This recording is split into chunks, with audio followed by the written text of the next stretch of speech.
Hey everybody, Morgana Galaxia here. Welcome back to my channel. So I want to get on to reading about the Russian war in Ukraine again today. I want to look at a couple specific questions. So I want to look at the nuclear issue.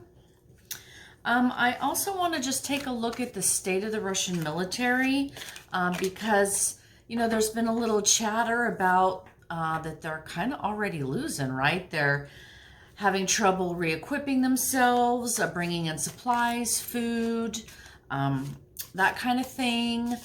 That, you know, and we know that Putin has reached out to China for some help, some economic and military help there.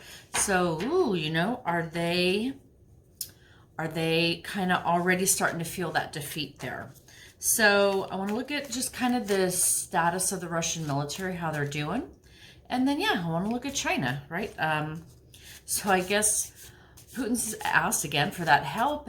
And China's response is like, what? We didn't hear anything about that. What? We didn't get any request. All right. So that's kind of what I'm going to do today. And let's get started. Let's start with the Russian troops, shall we? And then, yeah, we'll move on from there. So I want to know about these Russian troops. How's their, you know, what's their status? How are they faring? You know, from the start of the war, all the accounts were that, you know, Ukrainians were kicking their butt, especially, you know, the boots on the ground. Yeah, Russia is shelling from afar, lobbing missiles from afar. But, and they did get Kherson,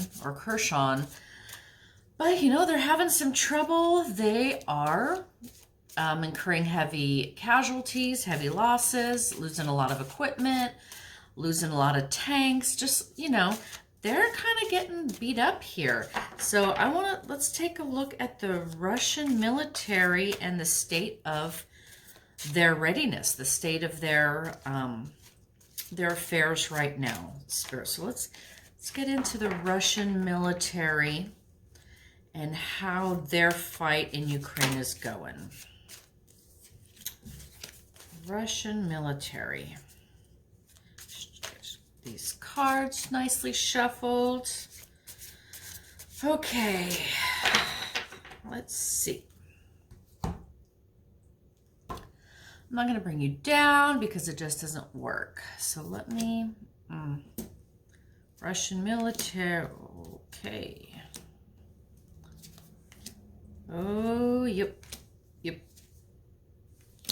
Interesting. Kind of similar to a reading that I gave, I think, last week. But, yeah, let's get into it. So how are they doing? Russian military. So we're starting off, they're presenting with the Four of Cups. This was Putin, what was in Putin's head last week when I was reading on him. But anyways, for the Russian military, they're kind of stuck, right? They don't have a lot of good choices here. They got some bad options. They don't really see a good way forward. They're kind of in a situation where they're kind of picking from the least worst option. I get the feeling from this card, they're a little stuck, okay? They've been delayed. There's not a lot of activity. I mean, obviously there's activity going on with these soldiers in Ukraine. But as far as the, you know, the war, their efforts as an entity, the Russian military kind of succeeding in Ukraine, they're kind of stalled out. They're like at an impasse. You know, they're just not moving forward. They're not meeting their goals. They're not doing what they are to do there. See how this character is just sitting there. They're there, and yeah, there's skirmishes and stuff, but they're not moving forward according to their plan. Let's just say that. And again, they've got some bad options in front of them. You know, there's nothing really that's going their way. There's nothing that's a path forward.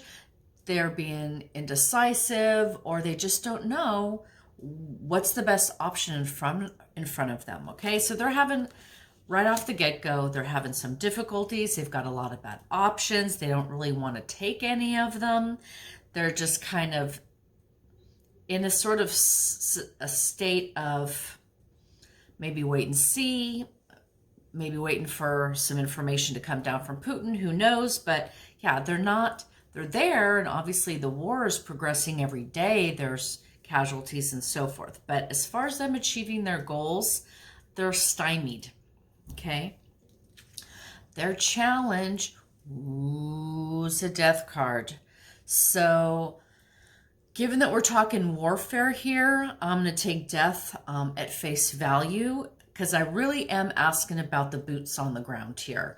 So these Russian soldiers are incurring heavy casualties, and this is a challenge to them. So they're depleting their forces, their morale is really low. And in addition, death is a transformation card. So this is indicating to me that aside from the death and the casualties, that the military, the boots on the ground, are going to be going through a transformative process. So this is a challenge to them. So the way I'm kind of going with this is, I don't think it's like a huge percentage, but there may be a percentage of their military who kind of see what they're doing in Ukraine. They might revolt, right? They might move against Putin or stop doing their duties in Ukraine, just to kind of maybe try and escape or defect, or we're hearing a lot of these Russian soldiers, right, that get caught by Ukraine, and they have them on video, and they're sort of renouncing what Putin's doing and this whole thing.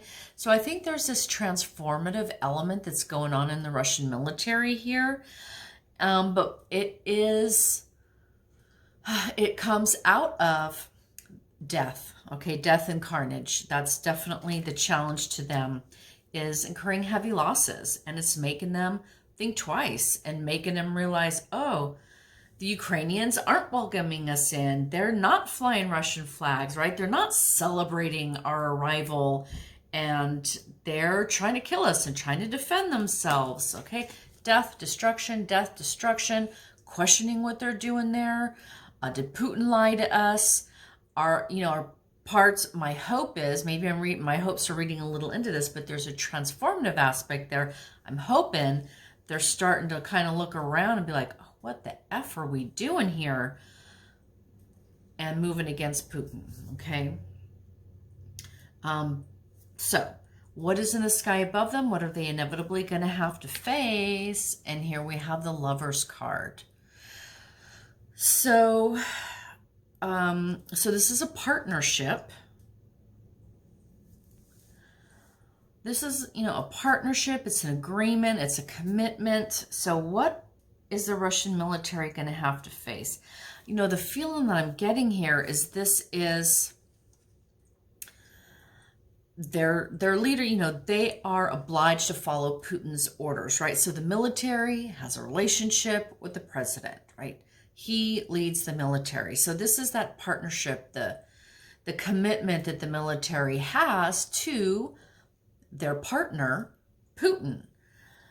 So there's that. So yeah, that's the kind of feeling I'm getting here is, they're being obliged to Putin, that they're having to, they're a partner to him. He calls the shots, they follow the orders. So it's that relationship. They're going to have to come face to face with that.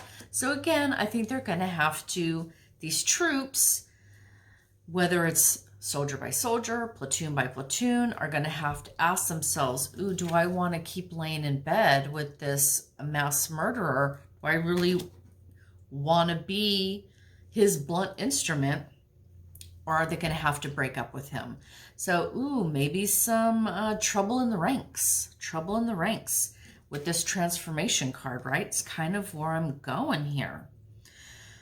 So aside from this death card, there's a couple of other, more negative aspected cards in the tarot, and two of them are sitting right here, okay?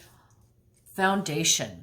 what is the foundation of the Russian military, the boots on the ground here? Ten of Swords. They've been betrayed. They have been betrayed by Putin. So obviously there's a whole bunch of reasons to feel despair and feel lied to and feel like you've been let down, stabbed in the back. But let's face it, the big one here is Putin and his propaganda. Everything we're learning is that he has been telling his soldiers that you are there to protect Ukrainians, right, from this Nazi regime that NATO put in power, right? That they're rolling in there to free Ukrainians, that they were expecting to be greeted as liberators, right? This is the lie that Putin fed the military. And now that they're in there and they're finding out they were lied to, they're discovering there is no Nazi regime in Ukraine, that NATO didn't put anybody, that government in there as a puppet regime. They were lied to. They were stabbed in the back by Putin, and it's causing their downfall, both as a group, the Russian military, and individually as soldiers, right? Like, again, casualties, death is their challenge. Putin lied to these people, stabbed them in the back, used them, and they are feeling like it's their downfall. So in the recent past, Russian military, here we go, 9 of Swords, the same thing. So in the past, maybe while they were amassed around the border, maybe, when this thing got started, this is the anxiety, the fear, the regret, the sleepless nights, the one when you're alone in your bed at night. Am I doing the right thing? Am I being lied to? Is all this on the up and up? High levels of anxiety, sleepless nights, feeling, there's some post-traumatic stress possibly going on here. Yeah, so bad headspace moving into this energy for the troops. So my guess is that a lot of them have already seen some kind of warfare, right? Maybe it was Crimea or Georgia, or clamping down on their own people. They might be veterans of other wars of Russia. So, there's a lot of conscripts too, especially the conscripts who don't have a lot of experience, don't have a lot of training. They're scared shitless over there, scared shitless for a whole bunch of reasons. So they're all just in a really bad head place. The energy they're going to be moving into, and I got this for Putin the other day too. No, I take it back. This was Tucker Carlson's card. The Wheel of Fortune. So the wheel of karma is turning. It's churning and it's grinding them up. So karma is in play for these people and this nation. The Russian soldiers are, in the macro, playing out Russia's karma, but all of their individual karmas as well. But again, Russia, Putin's been clamping down on Russia, obviously, since he's been in power. But it hasn't been the old Soviet Union, right? So yes, he rules them as a dictator, but they did have access to Western goods, right? They did have a fairly open internet. They were able to travel across the borders. There are professionals there. There's a lot of culture flourishing in Russia. So Russia was enjoying a little, dare I say, a bit of a renaissance. I mean, I don't want to give Putin too much credit here. There's still a lot of fear and suppression going on there.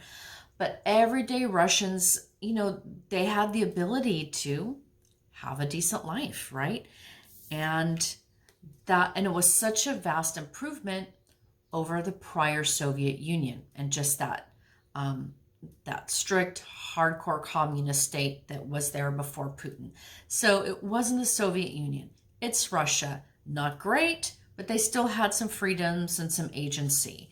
So that wheel that was down in the Soviet Union had come up during, you know, the last 30 whatever years of just being Russia. Now that wheel is rolling back down again, I think, for Russia and the military. Yeah, they're looking at some failures, okay? So they're going to be looking at some failures. What we already know, bad morale, a questioning their loyalty to Putin, questioning their loyalty, probably not to Russia. I get the feeling they're loyal to Russia. That's why they're in the service, but maybe they shouldn't be loyal to Putin. They're seeing what they're doing in Ukraine, and, you know, it's just karma. So kind of overall what I'm getting on this reading here for the Russian soldiers is that they're having a hard time. I mean, I'm not trying to cast, you know, my sympathies lie with Ukrainians, obviously, but my sympathies, and I think a lot of people's, lie with people, you know, just the masses. And Putin is destroying Russia just like he's destroying Ukraine. When it comes to the Russian military, the boots on the ground, they were lied to. They were sent there for false reasons. They didn't understand the situation. They were a victim of Putin's propaganda. Now that they're there, they're feeling like they were stabbed in the back. They're incurring heavy casualties. They're dying, okay? And there's anxiety, fears, pressure, bad headspace, low morale. They don't have a lot of good options in front of them. They're kind of like, oh my God, which bad road do we go down? Just the least bad option is kind of what they're seeking out right now. And their, you know, their fortunes are turning. So as far as the military goes, you know, yeah, their fortunes are turning. I can't help but think it's turning for the worse. Whatever successes they've had in Ukraine up to this point, taking Kherson, you know, being able to bomb whatever they wanted. Yeah, it's just not going to be sustainable, and their fortunes are going to decline. They're facing a karmic moment. Let's pull a few more cards. I'm going to finish out this Celtic cross spread for so for their sort of, how would I say this, their inner subconscious motivations here, we have the Knight of Swords. So, you know, this is a military card for sure. So these soldiers, you know, they're joining, you know, a lot of them are conscripted, but they're there to fight for their beloved Russia, to fight for their own freedoms, right? And their own sovereignty. So a lot of them might have joined the military for better reasons, to be the good soldier, without necessarily expecting that they would turn into, you know, an invasion force. But, you know, this is the soldier card. You know, they joined the military because they wanted to be a good soldier. Okay, fine. We got that. So influence of external forces, or external people's external influences. We have the Five of Cups. So this is loss. The cups are spilling out. So I think this is speaking to the heavy sanctions that Russia is being subjected to. Everyone, I mean, NATO is more unified than the world has ever seen it.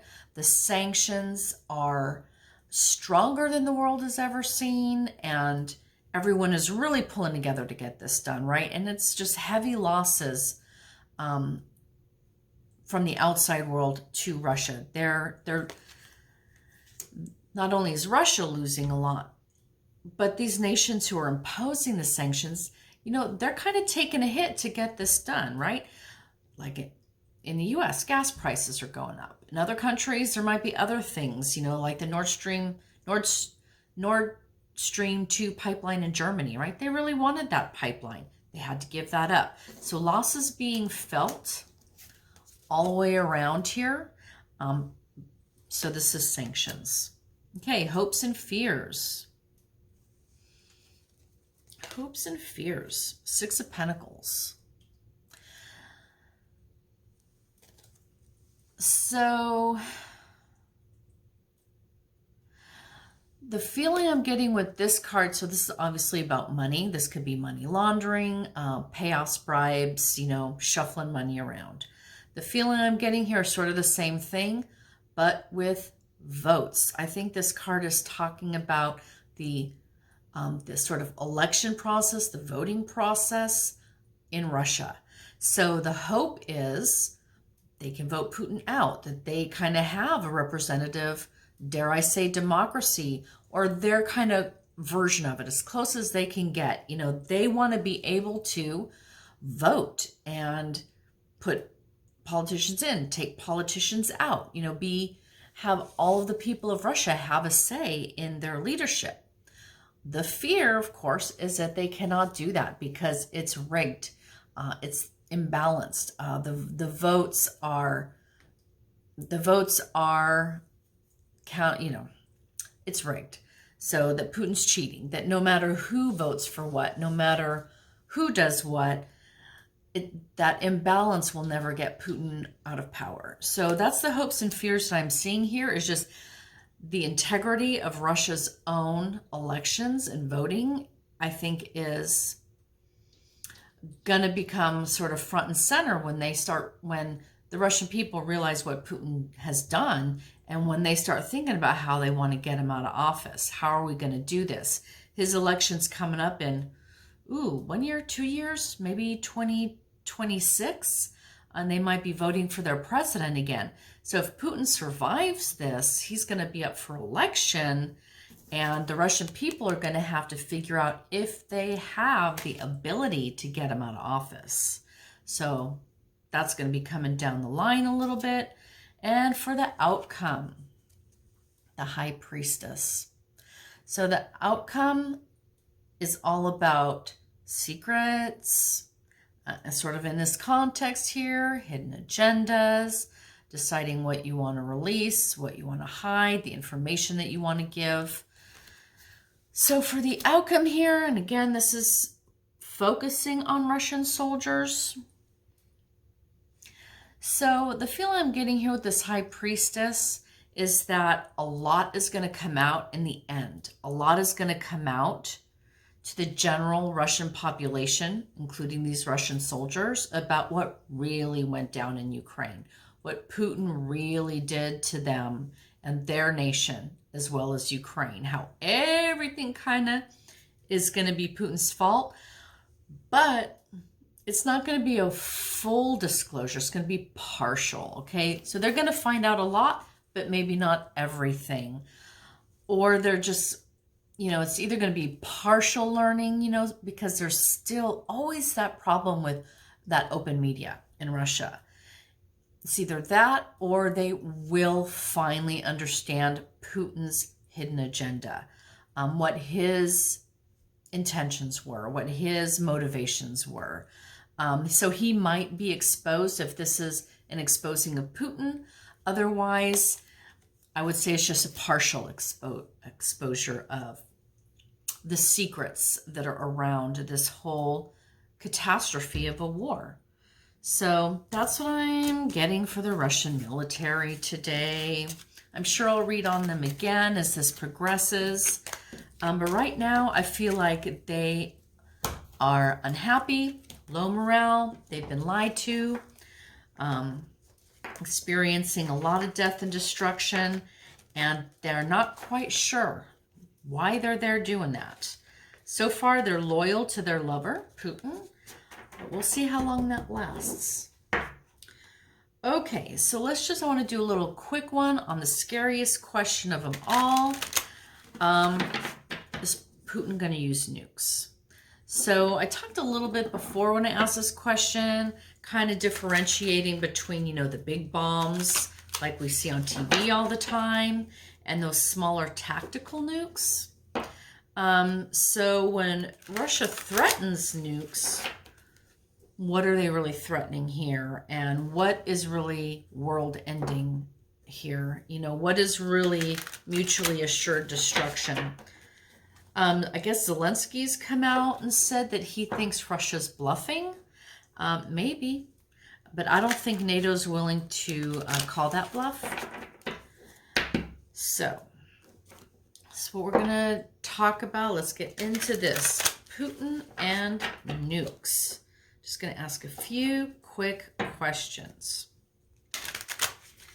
All right, let's start off with that. Is Putin bluffing? Is Putin bluffing? I'm going to say no, he's not bluffing. This guy's evil, and he, according to that, would not hesitate. Okay.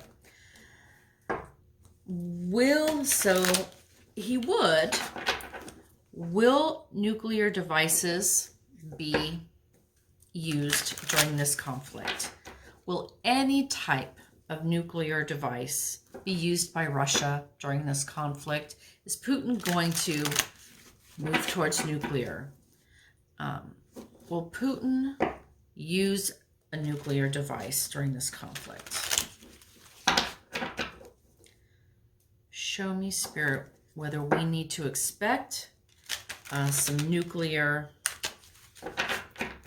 weapon to be used.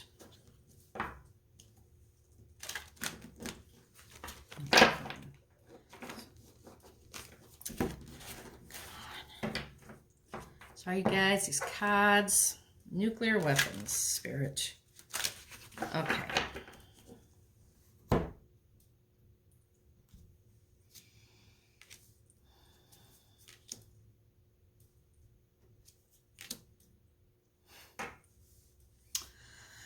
So, will Putin use any kind of nuclear weapon? So I'm getting the Seven of Cups here. And this is a card of illusions and delusions. So I think this is pointing to his blustering threats. We don't know what to believe. We don't know what capacity he has. We don't know if he's bluffing. We don't know if he'd really do it. Is he outright lying? Is he not? There's a lot of illusions around this issue, and also Putin might be delusional, right? He might, we know, history tells us, we know Putin understands the concept of mutually assured destruction. He's spoken on it. He's acknowledged there is no winner in a nuclear war here. So does he still understand that to be the case? Especially if he's dealing with smaller tactical nukes, he might be a little deluded in his ability to use these weapons. And again, NATO and the West are just under illusions and confusions about what's reality and what's lies and what's fantasy. We just don't know. So the challenge is the Nine of Pentacles here, which is about money and abundance and confidence and joy here. So I would say the challenge would be, would be the destruction that this would bring. So, you know, as a challenge card, we read this in its reverse, so it would be destitution, absolute poverty, complete insecurity, instability, not knowing where your next meal is coming from, right? Not knowing where you're going to sleep that night, just not having a dime, right? So it's just talking about the utter devastation that something like that would bring to the world. It would just be devastating. The consequences are unfathomable. So I'm going to have to pull a clarifier. I can tell it right away. The outcome here, we have the Sun.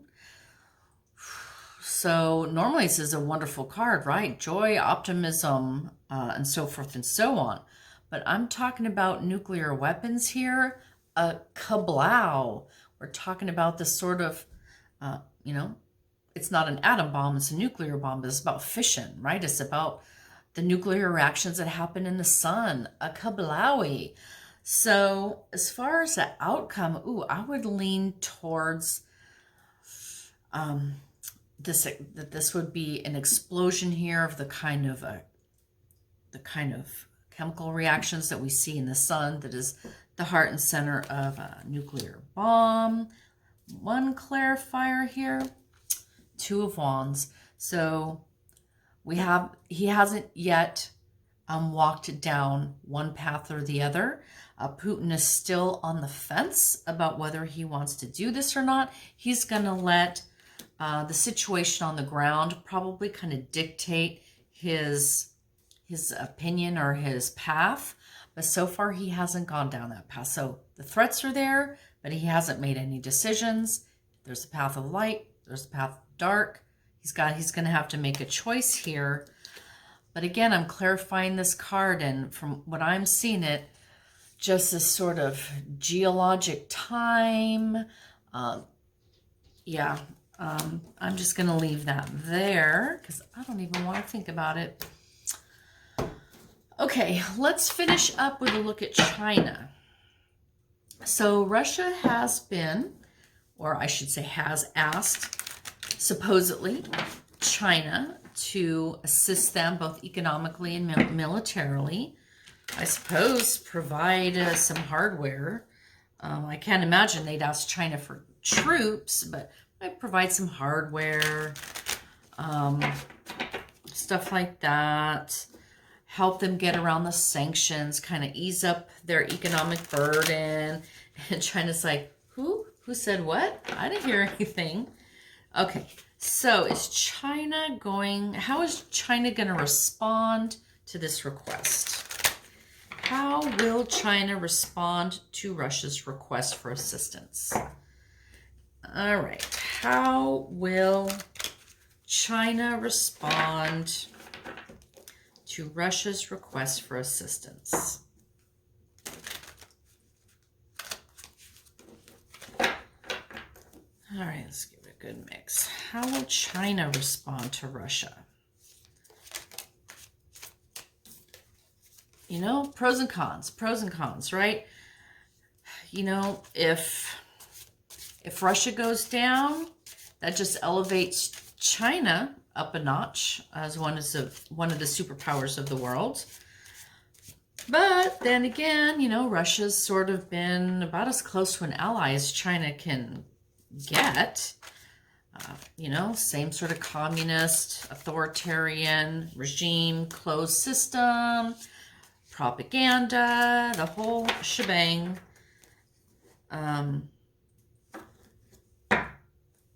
Different people, so different culture, different histories. How is China gonna answer Putin's call for assistance? All right.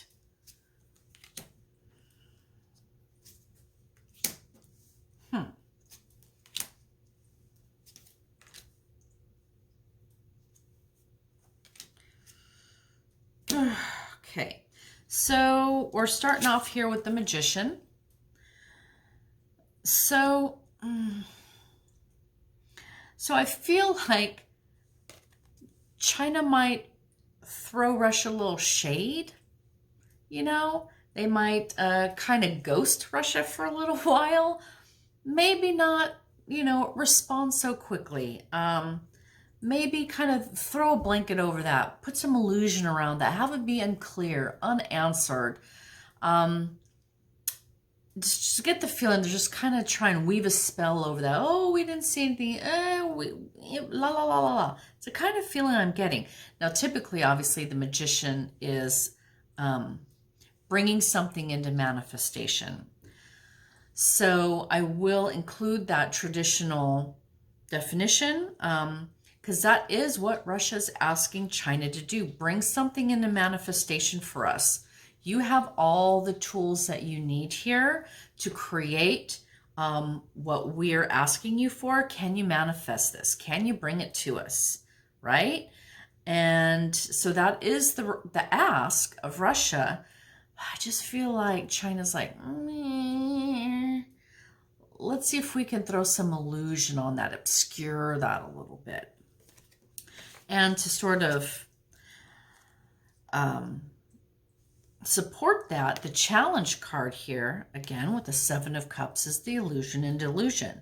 So the challenge is, I think is it, I am asking how China's going to respond to Russia. So the challenge, feel like maybe these are all the things that Putin's asking for, right? He's asking for a lot. Let's be clear.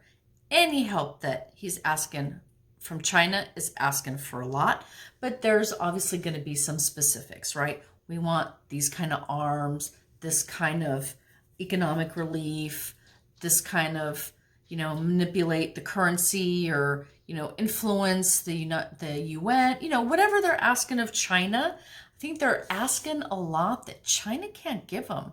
It's not either in their power or not in their realm of things that they want to do. So I feel like the challenge is Russia's asking for a lot here that China can't give or doesn't want to give. There's a lot of asks.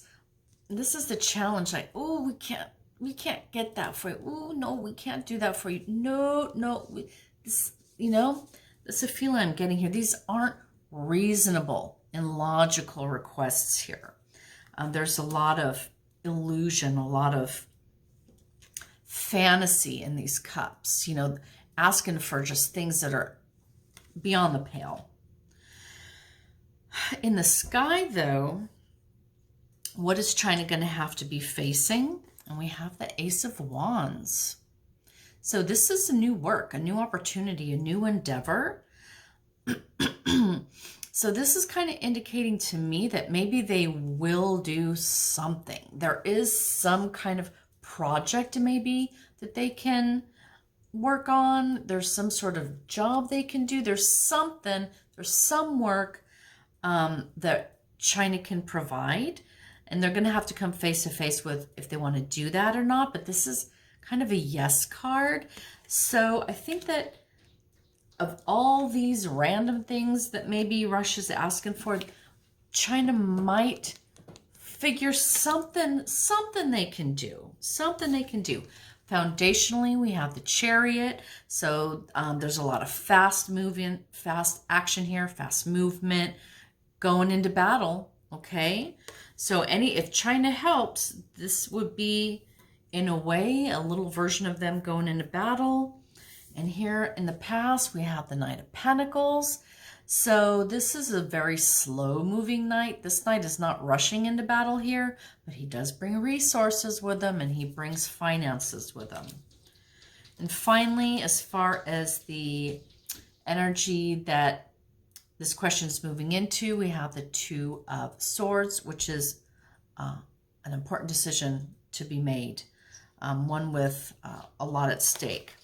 So I'm kind of feeling with this reading that, yes, China's going to be able to do something for Russia. Russia's asking. They might be asking for more than China's willing to give, but China will figure out something they can do. Most likely, I'm guessing it's going to come pretty quickly. Whatever action they take, they'll take sooner than later. Again, I'm seeing it's going to be more economic, more money and financial related. In the end, though, they're going to have to make a fateful decision. So I'm guessing that they're going to provide some relief probably for Russia, but then they're going to have to start thinking about, well, are we going to do more? Are we going to end it here? How far do we really want to get involved? Do we really want to piss off NATO? Right? There's consequences for those actions. They might find maybe they weren't aware of some of the consequences that are going to come back on them. And they might have to make a decision as to how much assistance they're going to provide and when they're going to stop. But from what I can see from this reading, I feel like they are going to provide economic-based relief for Russia. Okay, that's what I'm seeing right here. So I'm going to leave it there. for today. Thank you very much for visiting me at my channel today. If you like it, hit like. If you haven't yet, hit subscribe. Or just come back in a couple more days for another video, okay? All right, bye everybody.